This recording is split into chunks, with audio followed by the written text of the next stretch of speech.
It's one of the oldest forms of employment for African American and minority women, and it dates back to slavery.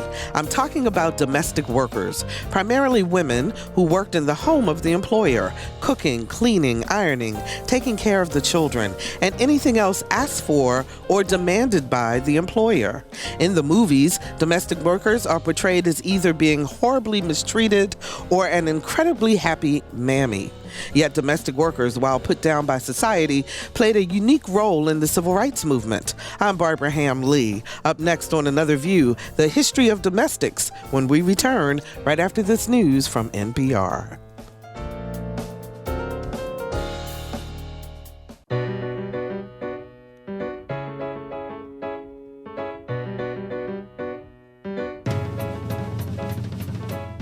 Discussing today's topics from an African American perspective, this is Another View.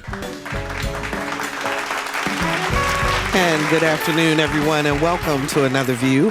I'm Barbara Ham-Lee. I know I have that Barry White thing going on today because I'm suffering from a little cold, so please forgive the scratchiness in my voice. Before we get into today's topic, I want to let you all know, those of you who are listening who are seniors or if you're close to Medicare age, this information is particularly for you. Senior Services of Southeastern Virginia is putting on a Medicare Health Fair and Expo on November 16th at the Virginia Beach Convention Center. It's from 8 until 3:30, and Scott Ridgel will be one of the keynote speakers.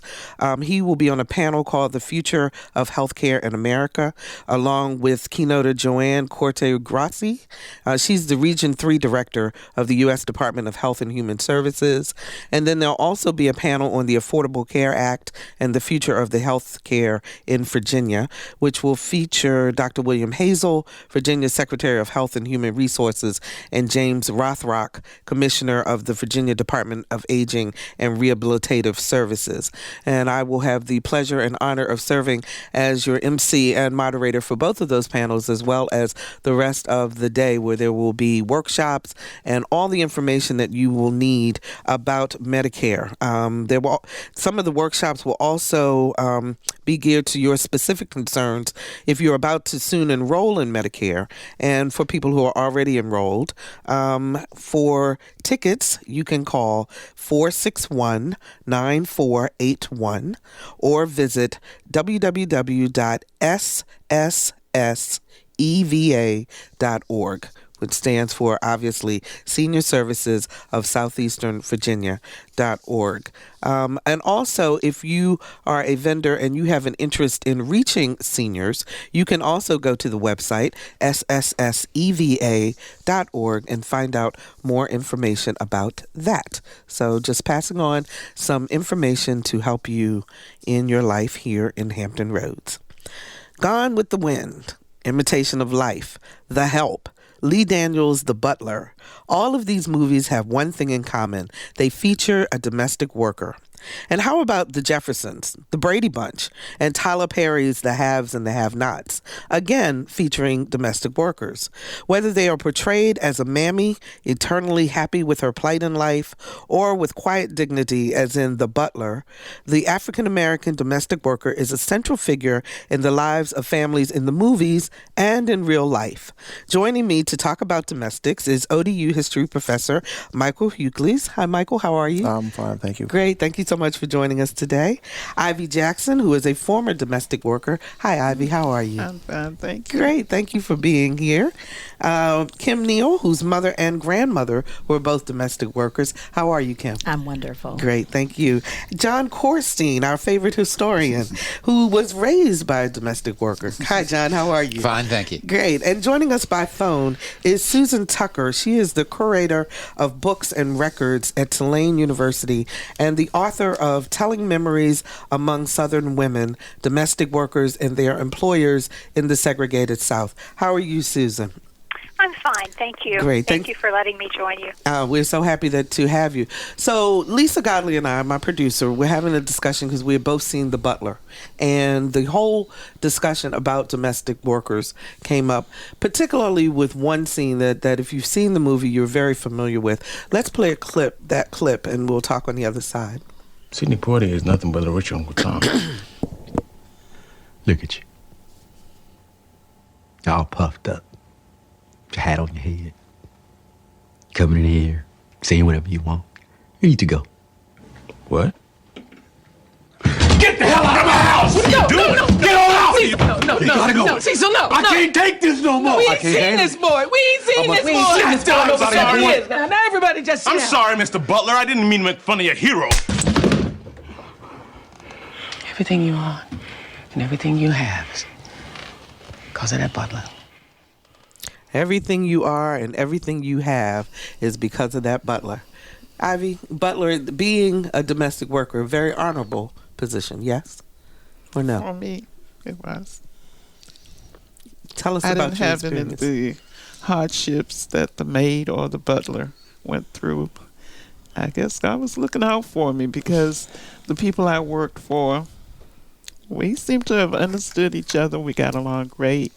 Mm-hmm. I wasn't ever that I can remember being introduced as a maid. I was always introduced as their friend. Yeah. So On all of them. And I'm curious about that because the relationship, the employer-employee relationship is one relationship. Yeah, you said you were introduced as a friend. Did you ever feel that you sometimes weren't allowed to cross a certain line, or how were you able to maintain that employee relationship and also be a friend? We respected one another. Mm-hmm. If you respect yourself and people can see that you respect yourself, then they will more than likely respect you. Either they like you for that reason or they don't like you for that reason. Mm-hmm.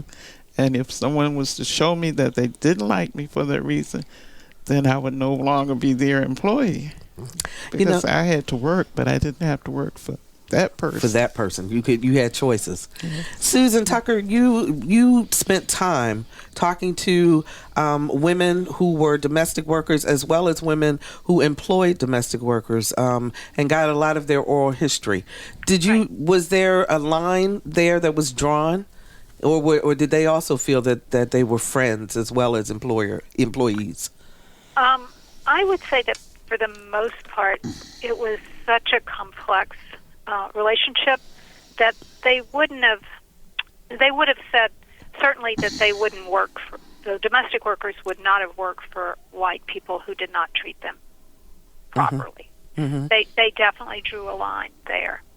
But I think it was definitely hard, and particularly ones who began at a very early age, to have that sort of sense of themselves, so that they might have gone through employers who weren't so good.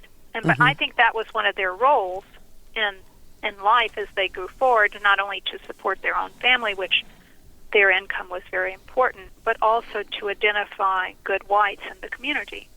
Mm-hmm. That was part of their role, because they knew who were good, I mean, in quotes. They knew who would act honorably. Mm-hmm. So they became an important link between the black and white communities, because they could tell the black community, these people will act honorably.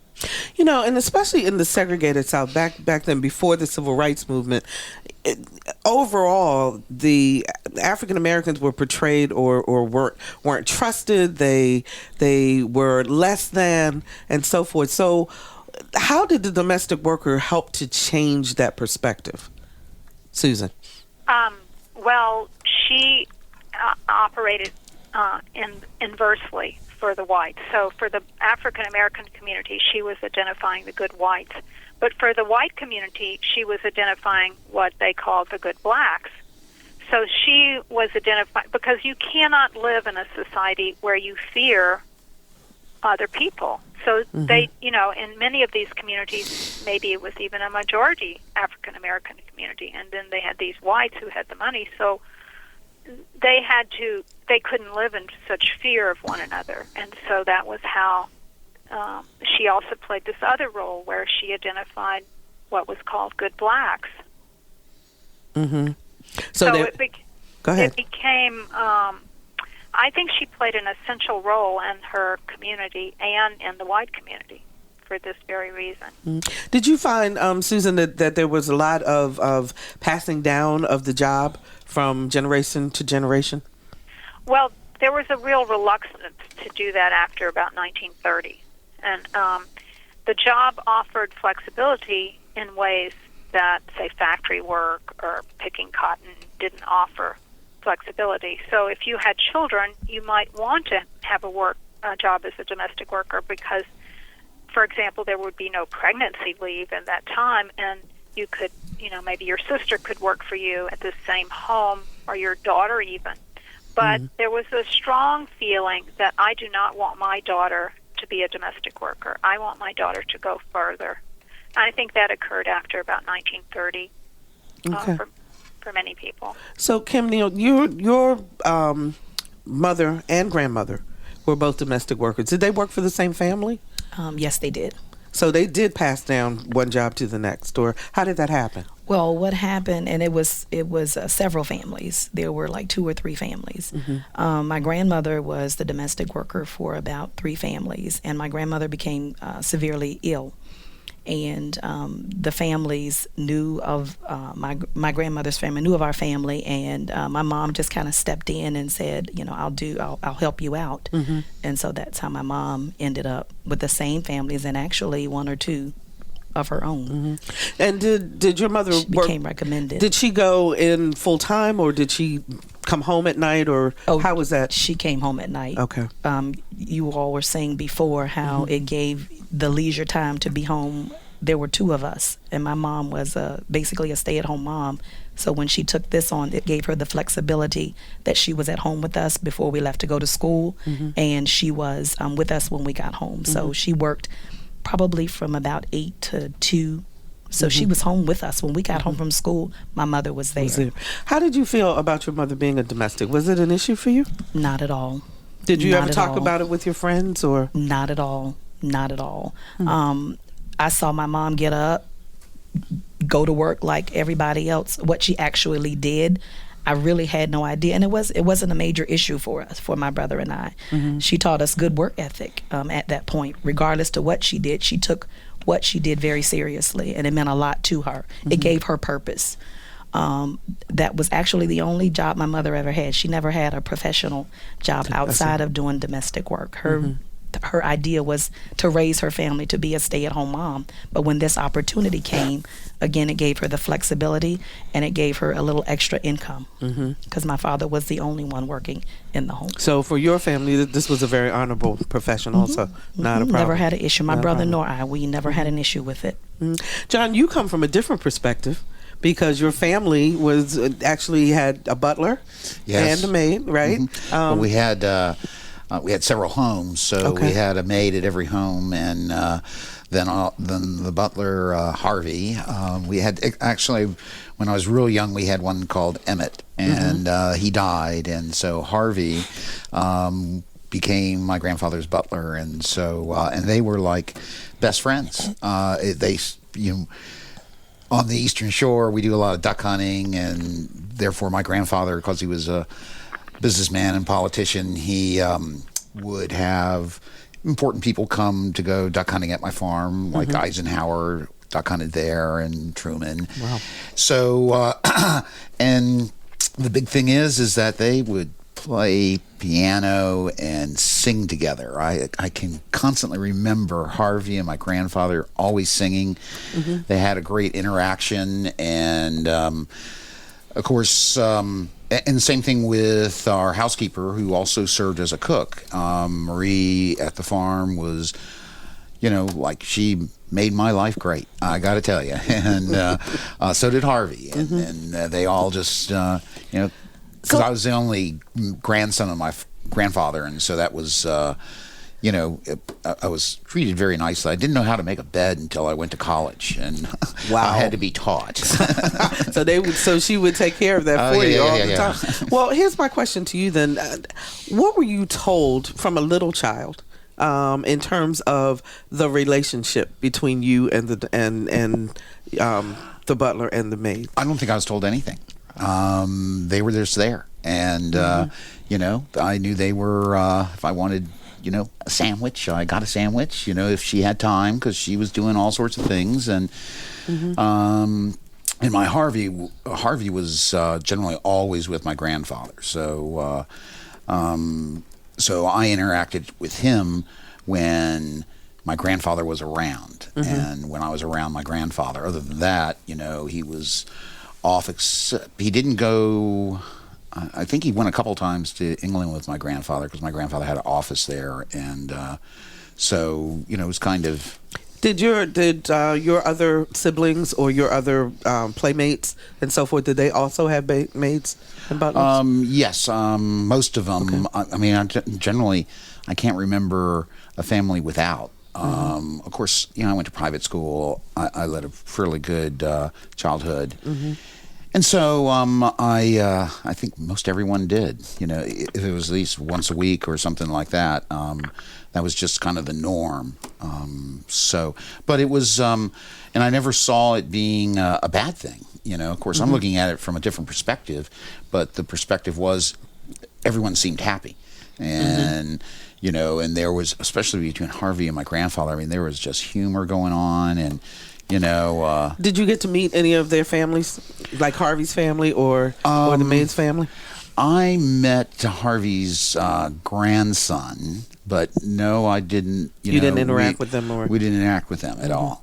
Susan, some of the women that you talk with, though, didn't they also? One of the issues was the fact that they had to stay in the home. This is back again before the civil rights movement, but they had to stay in the home, and so sometimes to the exclusion of their own families, because they had to take care of other families.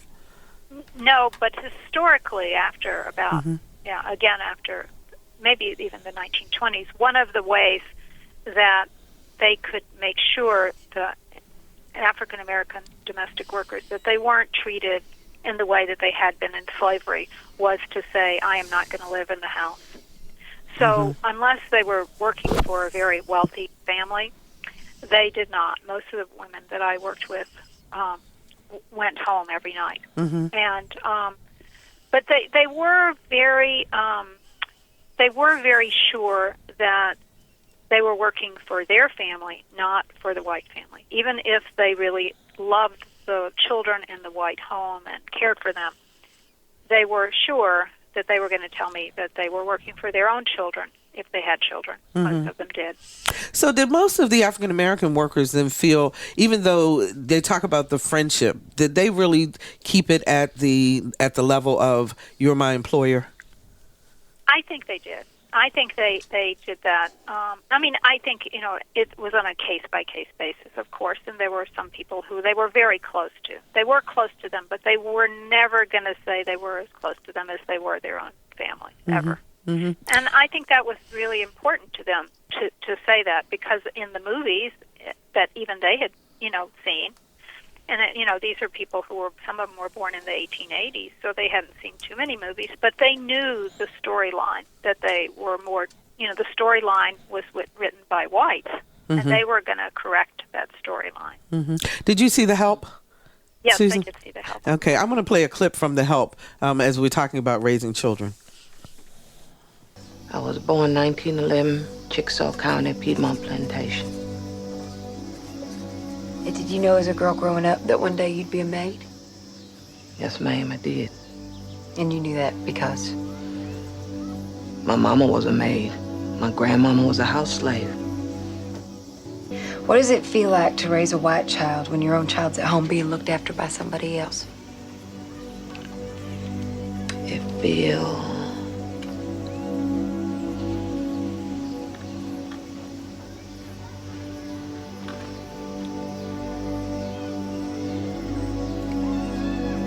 I done raised 17 kids in my life. Looking after white babies, that's what I do.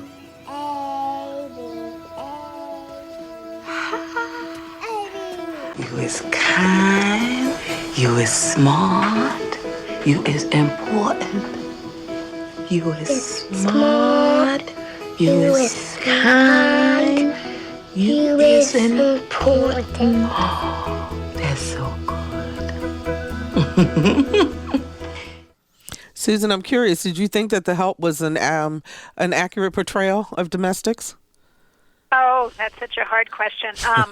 I felt like it was a great story, and I'm glad the story is continuing, that we need to look at this part of our history.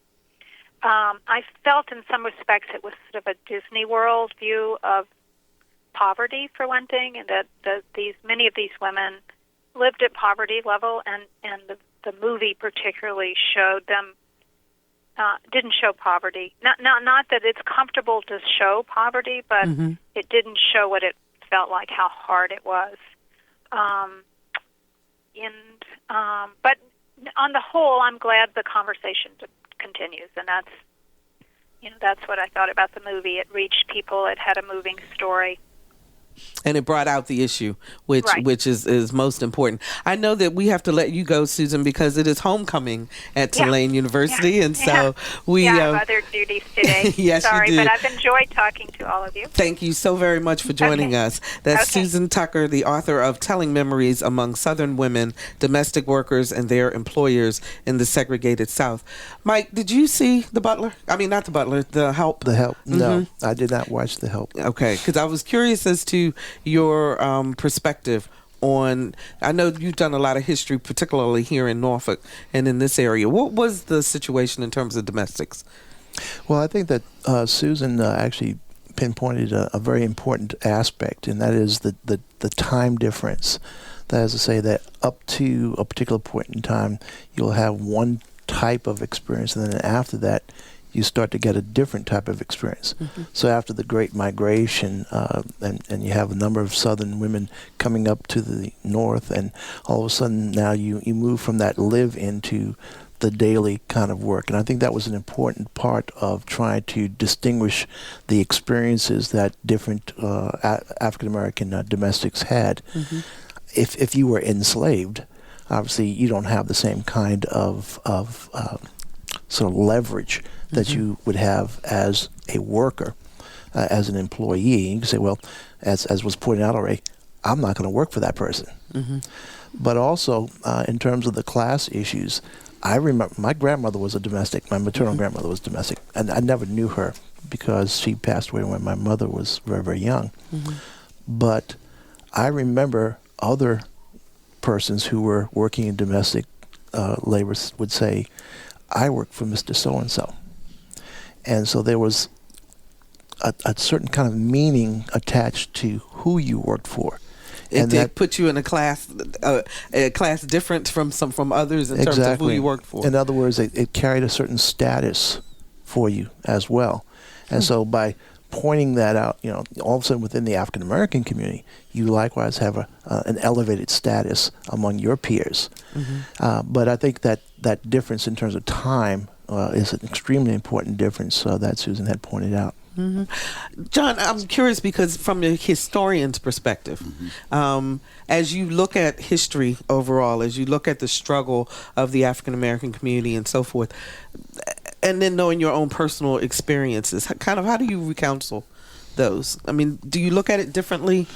Well, living the way I did, I think I recognize that Harvey and people like him were part of the evolution that our society was going through. And, you sought employment where you could, make money and to elevate your status. And I know that would be true for everyone who worked for my family. And I think the evolution, I think my grandfather was really a holdback, and so was Harvey and Marie and Ruby, and all of them were more pre-World War II than post-World War II. I mean, some people would come to my farm and actually accuse me of being a slave owner, believe it or not. They were jokingly doing that in some ways because of how close my grandfather was with Harvey and just how it all worked. And I don't think everyone was used to that. And but there was no thought of that in my family at all. In fact, we were very pro integration and things like that. So but domestic work was an opportunity, especially when you live in a rural community.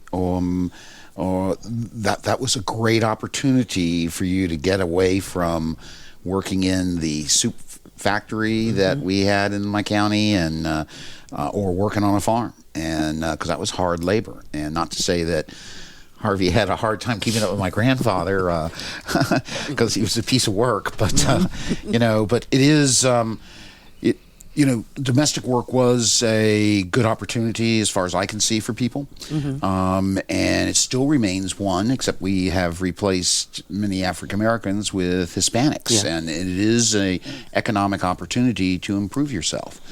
But we're talking about this economic opportunity to improve yourself, but I also hear, especially back in the day, as they say, that the pay wasn't that great. I mean, what do you think, Ivy? Was the pay that great?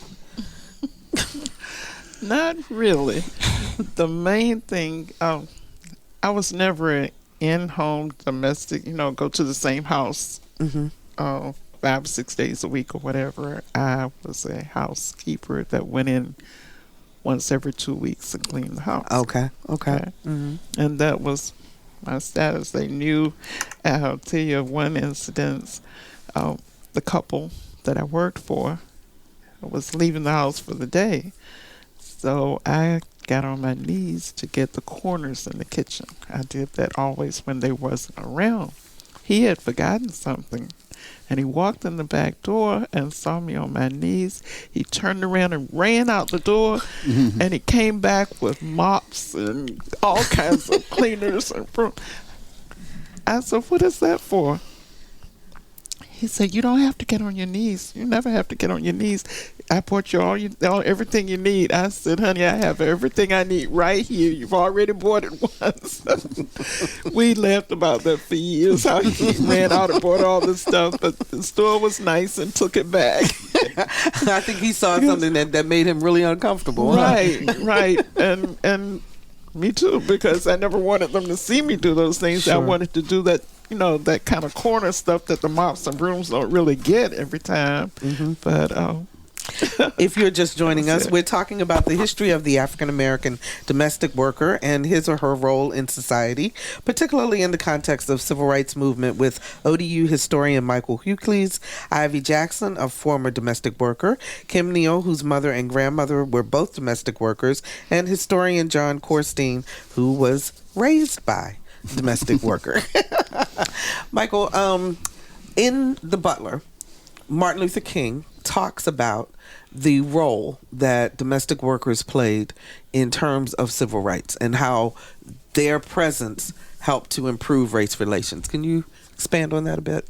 Well, I think that if you look historically, even before the civil rights movement, you'll find that domestics were politically active over time.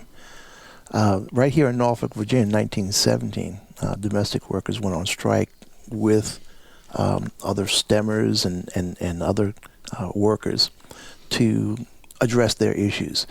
When you start to look at the club movement, the women's which club issues movement, were they addressing then? Was it pay? Mostly pay. Okay, yes. Okay. Because pay was very, very low. But also you find that there was within the women's club movement right here in Norfolk as well, there was a group that was called the Colonial Maids. And they became sort of an impetus for, in the 1920s, late 1920s, to start to become politically active, especially after the women had the right to vote. So they wanted to develop a civic league, and they talked about politics. So what I'm saying is that it's not just in the civil rights movement, that this has been something that has been going on for many, many years, and the civil rights movement, I think, just simply highlighted those issues even more so because of the national attention it garnered. So knowing then that they were politically active, that they cared about their families, so forth, why then is the portrayal of such, either I'm just so happy, I'm here to serve my white folk, or I'm ignorant and that's why I have to do domestic work? I mean, where did that stereotype come from? Well, I think that it's embedded in the way in which the society has looked and viewed at African Americans. So that on the one hand, you want to have African Americans appearing to be happy and jovial and sort of part of the fabric. But on the other hand, you want to also make sure that they understand where their role is in the society as well. Mm-hmm. For example, I had a student who did see The Help, and he asked me about this one scene in terms of the toilet seats and the creation of different things. That is something that happens, and also in the 1930s, the National Medical Association, which was a black-founded organization of doctors, got an editor of a medical text in 1939 to remove from it a statement about children contracting venereal diseases from toilet seats by infected household workers. And so this was kind of the perception, and it's removed from that text. But it is so hard for me to recounsel then the whole idea of, if you're saying, the thing in The Help about the toilet seats, the venereal disease, all that, but yet black women were expected, black women, to wet nurse babies and cook for babies, cook for the families and so forth. So I don't understand how they were able to have both of those ideas in their brain. Can you speak on that a little bit? That's a good question. I would say so. And as I said, I think that there's that idyllic portrayal, and as Susan had said before she went off, that sort of Disneyland perspective about the way we want it to look, and yet the reality of race relations that took place as well. So there's a conflict. There's a disconnect in some forms when it comes to trying to resolve those issues. John, I'm curious, during the Civil Rights Movement, if any of your maids talked about the Civil Rights Movement. Do you remember? Not to me, not to my memory, no. Not as okay, and your family never talked about what was going on? My family did. I don't, I really, that was 64, early 60s, late 50s. I was 60 years old, so I don't think I would have been politically astute enough as a kid. I cared more about playing with my toy soldiers and going swimming, so... but I'm sure, I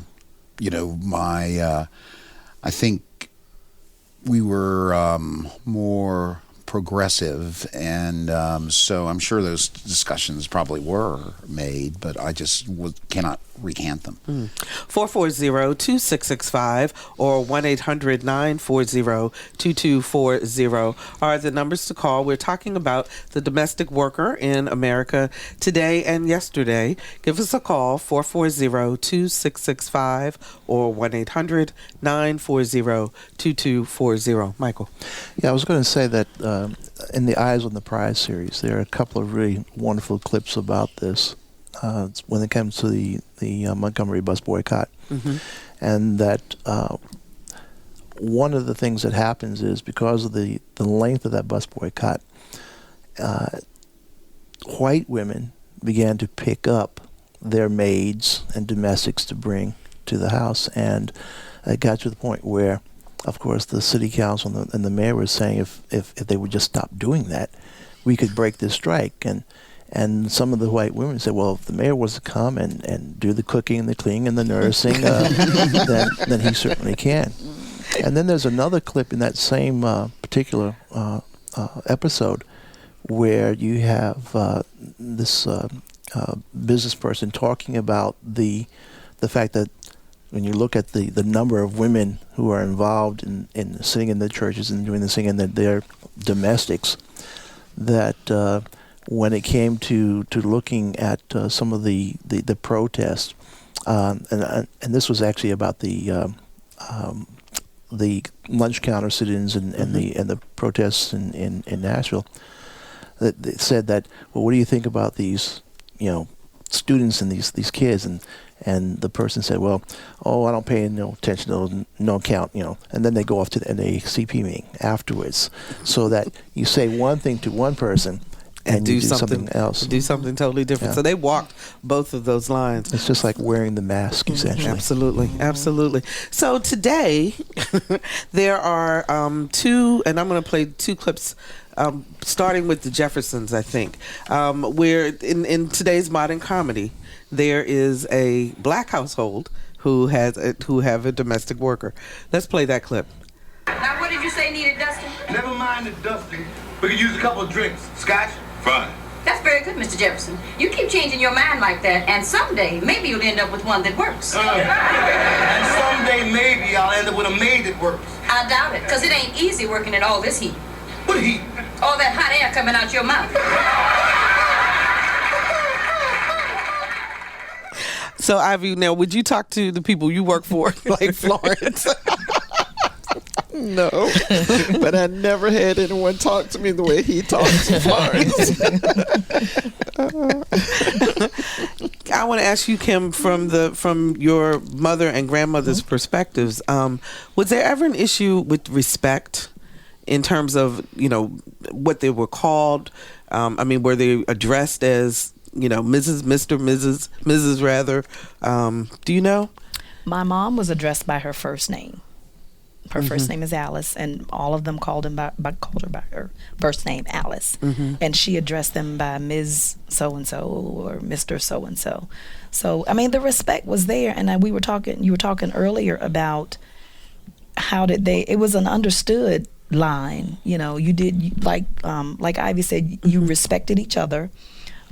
We went over to the houses. Me and my brother have gone there. My mom came home, she would talk about that family's the children. They respected her almost like an aunt. So my mom was more so like a companion. She did some cooking, she did the cleaning, making the beds, washing dishes, but she also sat and had lunch. They would make her come and sit.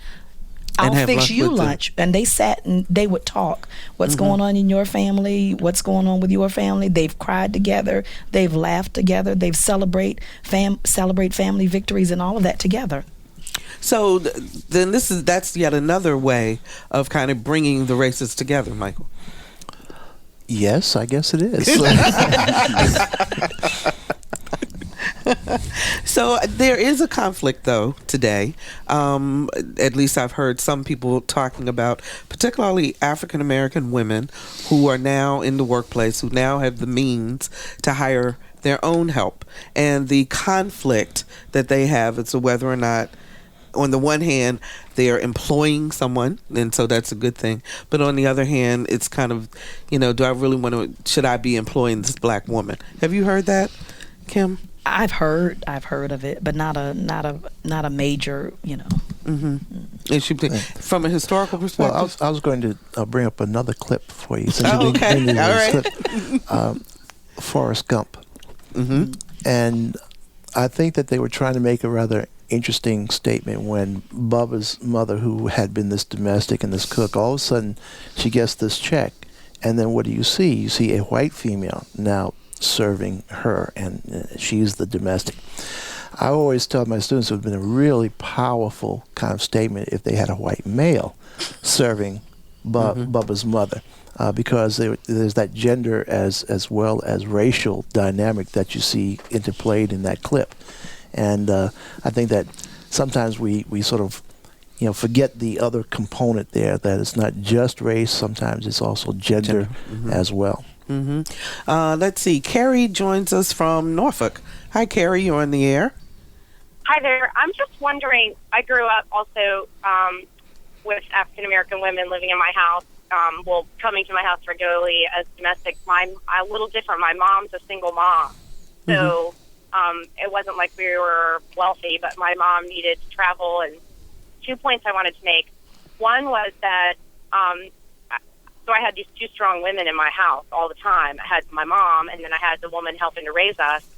And I'm wondering, from your guest perspective, what's the trade-off? So I have this amazing, strong woman who's helping to raise me, but she's in a servitude role. Now, when I grew up, I didn't really understand what she was giving up until my mom had to go out of town, and I ended up going to stay with her for a few days. For a week in the summer. It was the most memorable week of my life. The first time I saw a laundromat, first time I had a great knee-high, first time I watched soap operas. It was just an amazing week spending in her neighborhood, but it gave me the opportunity to realize that she has children at home. She was leaving to stay with us.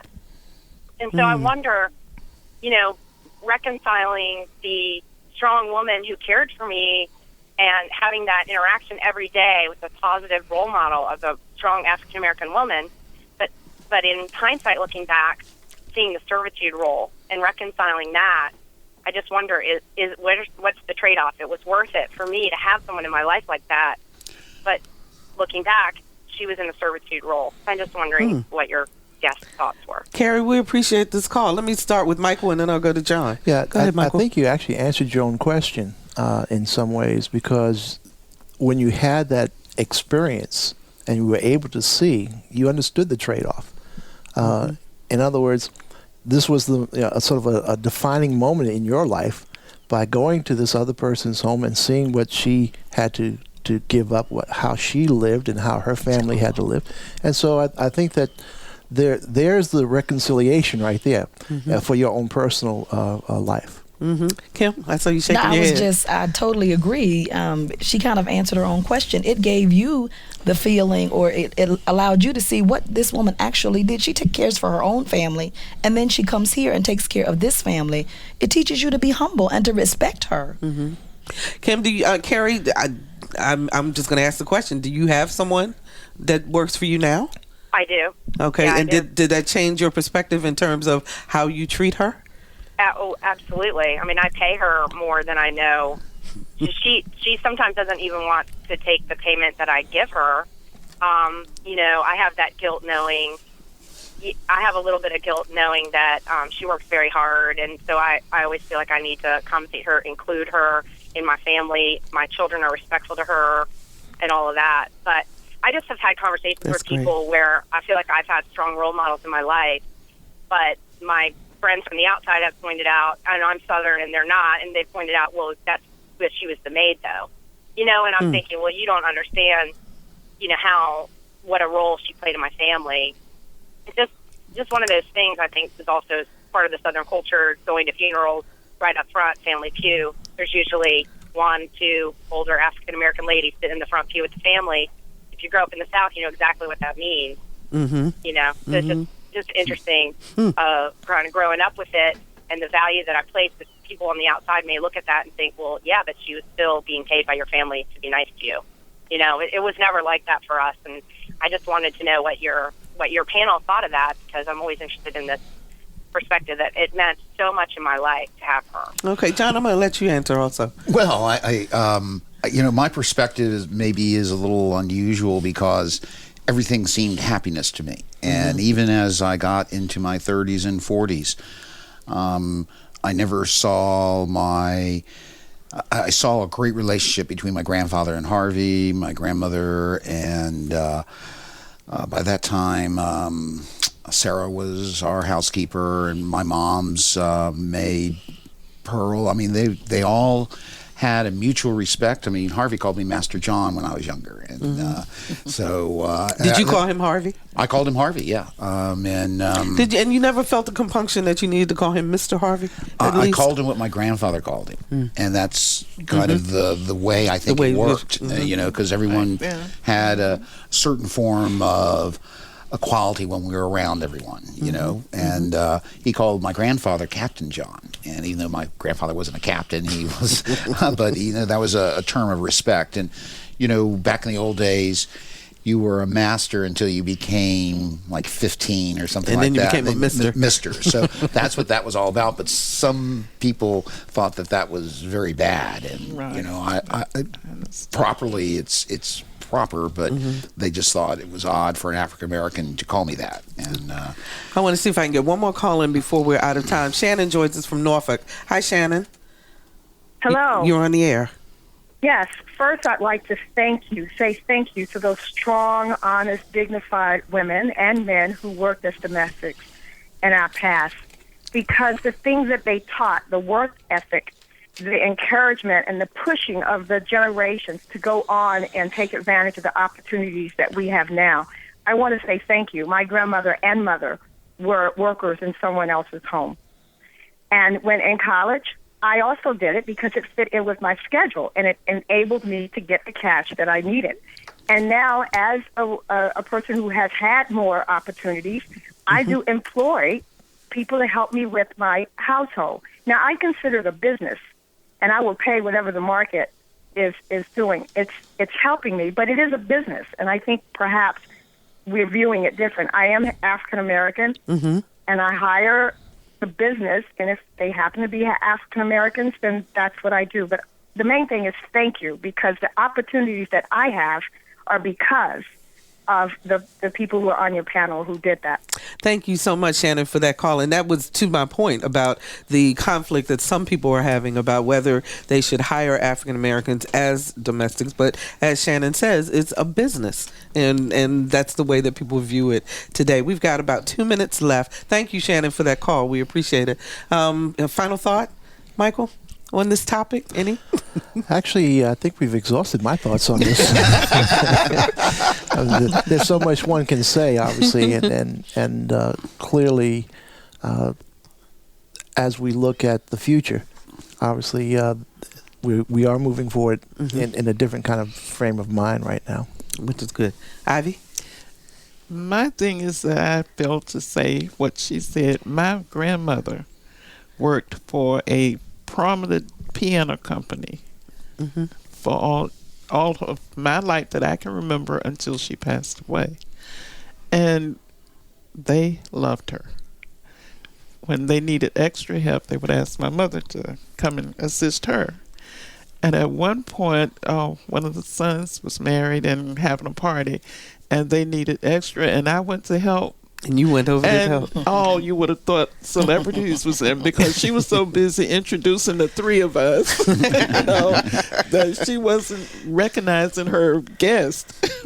She was recognizing us. you all. Yeah. Thank you all so much. We are out of time, but I really appreciate your perspectives today. I think this is a good discussion about a part of our lives and a part of our history that we really haven't examined before. Thank you again, and we'll be right back. And live in color. It is Sammy A. Hey, this is Tommy Davis. You're listening to Another View on 89.5 FM. You brought me here from that big golden nugget in the sky, and I love you for your magical ways. I've got high hopes. I've got high hopes. Wow, Tommy Davidson, you never know. It's always a good feeling when someone from your hometown does well. Hampton native Terry Kirby did just that, playing 11 years in the NFL. But as our Lisa Godley found out, once his football career ended, the star running back refused to be benched, scoring big in the areas of community service and enrichment. The catch is made by Kirby. Touchdown. When Terry Kirby was on the field, he was on fire. The Tabb High School standout was named National Football Player of the Year by Portrayed magazine and the Gatorade Circle of Champions, all while maintaining a 3.0 GPA. The star running back would then go on to play for the University of Virginia and eventually be drafted in the third round by the Miami Dolphins. Wide open is Kirby. Kirby to the 5. Touchdown, Miami. 44 yards. Terry Kirby describes his rise from outstanding high school athlete to 11 years in the NFL this way. It's one of those things where I've always been taught, from a young age that if you work hard, good things will always come. And there's only, one thing that a person that's actually going after the same job that you're going for that he can only do, and that's outwork you. If you let anyone outwork you, then you really didn't want it that bad. He says growing up in the shadows of his super athletic older brothers, Wayne and Kenny, made him tough. The thing is, they would go outside and they'd play with their friends and play basketball, football, whatever sport it was that they were doing outside. And because I was the baby, they weren't allowing me to play. So that in itself was one of those things that really made me really, really mad. So at a young age, I started watching and started playing on my own, just trying to get better so they would be able to include me. My older brother, Wayne Kirby, he got drafted by the Dodgers at 18, and he played 9 years in the majors. And then once he retired, he became a coach. So right now he's the first base coach for the Baltimore Orioles. Terry says he grew up poor, but that didn't stop his family from teaching he and his siblings the importance of preparing for success. He says one thing a lot of people don't know about him is that when he was at the University of Virginia, he went to school year-round, never taking any summers off, and ended up graduating with 2 degrees in 3.5 years. After his NFL career ended, it would be his love for education coupled with a desire to help others that aided him in the decision to own and operate a charter school in Florida, which he named Touchdowns for Life.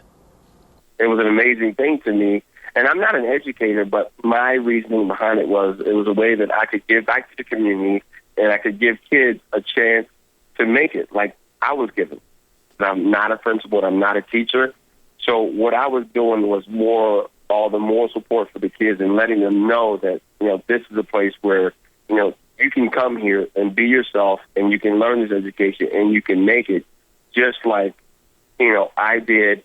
But Touchdowns for Life closed last year amidst financial problems. Because I didn't have enough time and it was really stressful on me because once the economy kind of went down, what happened was I ended up funding so much of my own personal money, it became very hard for me.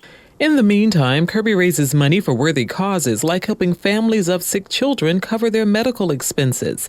He also spends time training young athletes in his South Florida training center, where he not only teaches skills, but life lessons. I like to give back what I learned and what I've been through in my life to let these kids know that, it's all about the hard work. A lot of kids are given a lot of certain things, but if you don't have the hard work and you don't have the heart and the desire, no matter what someone gives you, you're still not going to make it. So it's all about the hard work and desire, and I try to instill that into all these young kids that I train.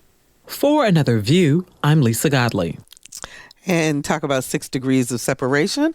Our Chief Content Officer, Heather Mazzoni, just sent us a note saying that she and Terry Kirby were gym partners in high school. See, you never know who you know. That's it for this edition of Another View. If you'd like to hear it again or share it with a friend, you can download our podcast at anotherviewradio.org. You can also sign up for our eView newsletter. It's a once-a-week reminder of upcoming shows. And please be sure to like us on Facebook. Next week, Roger, Carol, Will, and Bill are back. It's the Another View Roundtable. Join us as our favorite pundits square off on the issues of the day, and you know that we will be talking about the government shutdown. I also want to remind you once again that the Senior Services of Southeastern Virginia are putting on a Medicare Health Fair and Expo. It's November the 16th at the Virginia Beach Convention Center from 8 until 3:30. Any questions that you may have about Medicare, how you sign up, what you need to do, as well as some very interesting discussions on the future of healthcare in America and the Affordable Care Act and the future of healthcare in Virginia. All that will be going on. Visit ssseva.org for more information. Our theme music was composed and performed by Jay Sennett. Our show producer is Lisa Godley. Our audio engineer is Victor Bowen. Eric Moore answered our phones. I'm Barbara Ham-Lee. Have a fabulous weekend. And let's get together again next Friday at noon for Another View.